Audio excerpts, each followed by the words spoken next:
What a fantastic day today is. It's finally time to select my team for the 2025-6 Fantasy Premier League season. And I have to be honest with you guys, I'm going to try and be the best Fantasy League player in all of the world for this year. I'm going to select a team that is so unique. On Game Week 1, I feel I'm going to score an absolute ton of points. My name is Dylan. Welcome back to the channel. I was doing Fantasy League from way back when Ronaldo was there, when I was like 7, 8 years old. And I would transfer in Ronaldo, I'd transfer him out, I'd lose 64 points, but then Ronaldo would score a hat-trick and I'd be at my dad's friends watching TV. And basically, I'm saying I was there from the start. I know exactly what the crack is. Straight away, team selection, who is going to go where, for sure. Mbeumo, what a player, done so well at Brentford. I watched him live a few times and he's got that edge where if he was in a bigger and better team with other finishers there, I genuinely think he could score so many goals, and he did do so last year. Burn now up to 5 million is quite interesting, but from these top sort of most selected players at the moment, I do think that the likes of Fernandes from last year did really well at 9 million, could be a bargain. I don't really want to overlap him with the likes of Mbeumo. Jacob Murphy, fantastic season last year, smashed out so much, did really well, but he might get replaced by Elanga, who's of course going to be their brand new star signing. Up front, I feel like you've got a few players who are going to be hard to miss. Wood, I'm happily going to give him a miss. Haaland at 14 mil is still a very steep price tag, but at Newcastle players, I think Alexander Isak is a must-have up top. Then I want to take a look at a few others from Newcastle. So if I scroll down to Newcastle, they had a solid defence last year. And if there's any players that I feel like could be a bit of a bargain, is Matt Targett going to play? Is anyone there going to play? I think, now you get points for those defensive moves. You want somebody as well who's making blocks, who's making tackles, who's going to be scoring some goals. Shah's up there, but of course, all of these historical points don't matter as much. And I feel like, again, Botman's not bad, but as centre-back, I kind of want to drift more towards the likes of Lewis Hall or the Hall players, because they are going to be doing tough early fixtures, of course, but they're going to get a lot more bonus points, I feel like, this season, given how everything has changed.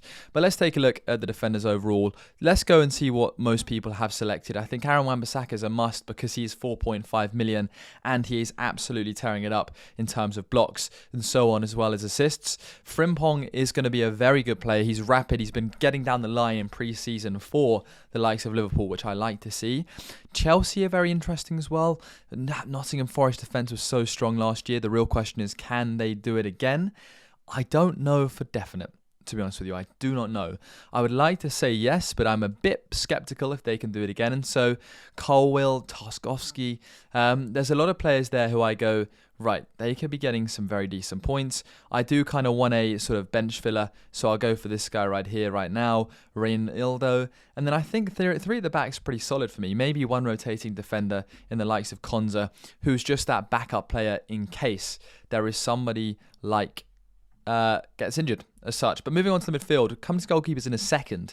The goalkeepers and the midfielders, right, for me, 8.5 million, I think Wirtz is going to be a very, very good player, but I feel like he's going to get a lot of assists. Do I feel like he's going to score a lot of goals? It's really hard to say and tell. Cunha in midfield for Manchester United is also very interesting because he's listed as a midfielder. I feel like that could be a bit of a unique opportunity to get a striker or somebody who plays up top in the midfield. Kudus for 6.5 million. If Spurs do well, he is going to be at the forefront of that for sure. I think Saka in Arsenal, what other Arsenal players do you want? Saka is such a great player. He's done so well over the years. And then I think if you can't afford Salah, which I'm probably not going to be able to right now, what is a bit of a differential, but then maybe you'd want to double down with some of those Liverpool players. Let me know what you think down in the comments below. I would also like to get in a few Chelsea players. Who do I think is going to do well from Chelsea? You watch them play in the Club World Cup. They've got a lot of potential this year. So I'm going to go over to Chelsea. I'm going to select Chelsea. And of course, watching the budget, 32 million left for 5 players. It's not too shabby at all. Their goalkeeper is Sanchez for 5 million. Seems to be not a bad price point, to be honest with you. Palmer at 10.5 it's a little expensive. it's one of those things where I go, oof, it's going to be expensive. But I think my main target is going to be João Pedro with Cole Palmer. If you get somebody who can finish off everything given to them, it's a really, really unique time to have somebody like him. And I think he's going to be, the way he's slotted in so far, it's going to be a huge differential. I'm looking at keepers. For 5.5 million, you've got a Brentford keeper at 4.5. Keller come from Liverpool, going over there. Very, very good price. Do I think Brentford will keep a lot of clean sheets? They've got a solid defence, but I think it largely depends now how much time they're going to keep in terms of the ball being up the top versus at the rear of the pack. Now, do I trust in Brentford goalkeepers? Yes. Will they get a lot of save points? I think yes as well, but I do think they need to bring in some additional people. At 5 million, Sanchez is not a bad price point. Pickford, again, a lot of save points, but I don't know if he's quite worth it. I think the same for the likes of, some of the other people here. I think I'm going to go for actually either Newcastle goalkeeper or what are Brentford's opening fixtures? Forest, Villa, Sunderland. They're pretty solid. So let's say I get in the Brentford keeper for now. And what other second keeper do I want to have involved? Possibly somebody who's quite cheap. I mean, everybody else here is 4.5 to 5 million. Who's 4 million? Who can we get inside of here? Again, all of these goalkeepers are going to be second-hand choice, I believe. But I'll get into Brentford goalkeepers for the moment, and I might change that around, which means for my final two positions, I've got 16 million. So my main question is, do I want to go heavy up top with the likes of the midfield, or do I want to go heavy up front? So I could indeed, well, I'm having to sacrifice a little bit of the likes of Man City players, possibly, depending, which I don't always want to do, but if I take a look at the City lineup, who do I think is going to do well? Haaland is such a heavy price point. It's a bit of a risk to get him in right now. Marmoush did very, very well early doors. He's now playing as a midfielder. Grealish is going to go. Foden sits at 8 million, but having a bit of a struggling time out top there. Rodri's going to be back in business, but he's obviously, could be somebody to keep an eye on if he's back and fit. I feel like they've got great starting fixtures, and Marmoush could be the person to have involved. Or do you truly stick it with Haaland, who's going to have a lot of, a big point to prove in those opening fixtures? And can you free up some money elsewhere? Is that a possibility? So if I was to get Haaland, I've got to find 2 million from outside. The only problem I always find with Haaland, he takes up a lot of money. And if you're looking to sacrifice other players, sure, but you have to rejig your whole team around if you're looking to fit him in. So this will be playing a 3-4-3. And then I can obviously play a 3-5-2, which I feel like might be the more sensible option, given the form of the likes of Haaland versus Marmoush in previous times. It does leave me with a bit of money to play with, so I'm going to go back over to my forwards. I want to see who's most selected. So Bowen, Haaland. Bowen for 8 million up front is not really for me, I don't think. Mateta's great, but the price is a bit high. 4.5 for Obi. Again, maybe he's somebody who could come into it. And then you've got Bamford at Leeds, but he's definitely not going to play. It's been told, and the coach said to him, did the coach tell him he's not going to play? I think he did. Valencin, 7 million. That's a lot. Fraser at 4.5.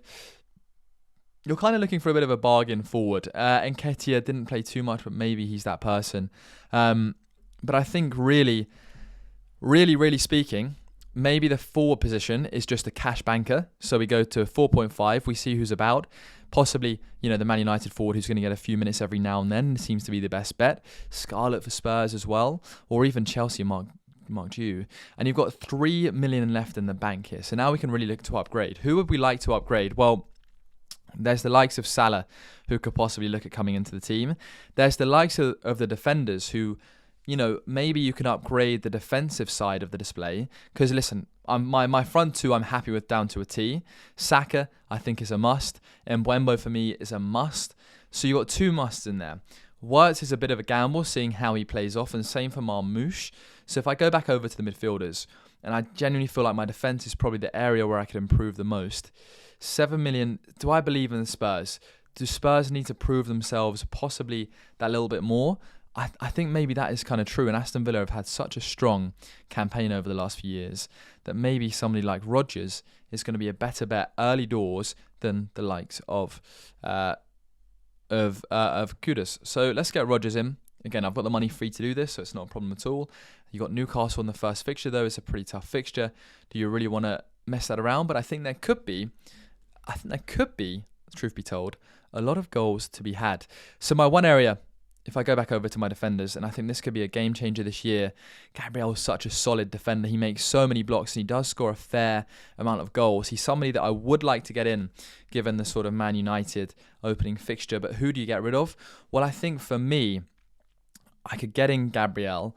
I could rotate with the likes of Wan-Bissaka. And then I've got a solid team with essentially one in the bank. And I'm going to save that one in the bank for later down the line. Now, keep tuned in because I have got a league that you can join if you'd like to. But that is my team. I'm going to call it this for now. My favourite club is Crystal Palace, RIP, the Europa League. Hopefully that comes back.